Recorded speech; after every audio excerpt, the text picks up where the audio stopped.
আসসালামু আলাইকুম সবাইকে। আজকে আমরা বানাবো রূপচাঁদা মাছ। প্রথমে আমাদের ম্যারিনেট করে নিতে হবে।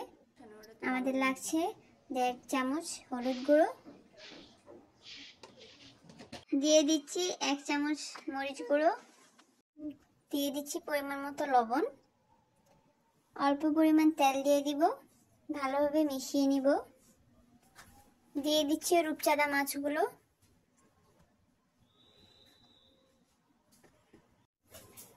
এখন ভালোভাবে মিশিয়ে নিতে হবে যাতে মশলাগুলো মাছের ভিতরে ঢুকতে পারে ভালো মতো।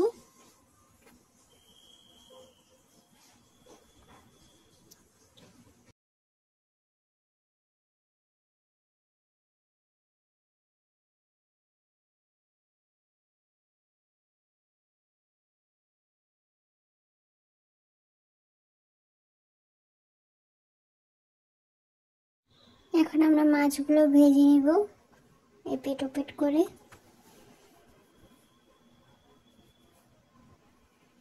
দেখতে পাচ্ছেন আমাদের মাছ ভাজা শেষ। দিয়ে দিব 5 থেকে 6টি পেঁয়াজ কুচি, ভালোভাবে নেড়ে চেড়ে নিতে হবে। পেঁয়াজ যখন নরম হয়ে যাবে দিয়ে দিব 1 টেবিল চামচ আদা,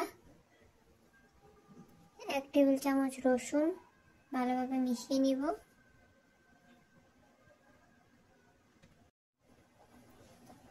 দিয়ে দিব পরিমাণ মতো লবণ, ভালোভাবে মিশিয়ে নিব। 5 মিনিটের মতো মিশিয়ে নেওয়ার পর দিয়ে দিব 1টি টমেটো,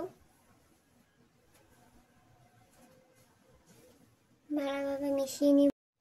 এখন দিয়ে দিব 1 চামচ হলুদ গুঁড়ো, ভালোভাবে মিশিয়ে নেওয়ার পর দিয়ে দিচ্ছি আধা চামচ মরিচ গুঁড়ো,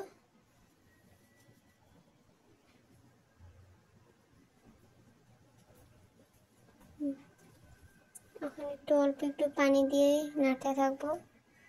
দিয়ে দিচ্ছি আধা চামচ জিরা গুঁড়ো, অল্প একটু পানি দিয়ে গ্রেভি করে নিব।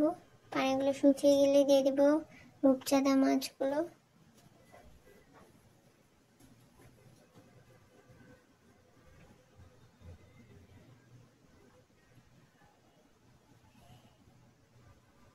মাছগুলো দেওয়ার পর আমরা ঢাকনা দিয়ে দিব।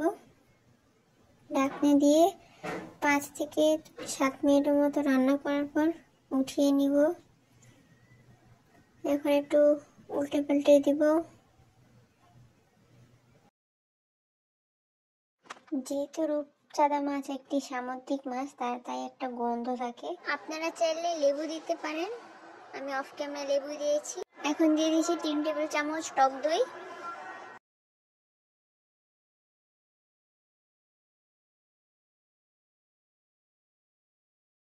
তারপর আমরা আবার এপিট ওপিট করে আবার একটু উল্টিয়ে দিব। টক দইটা দিলে আসলে ফ্লেভারটা খুব ভালো আসে।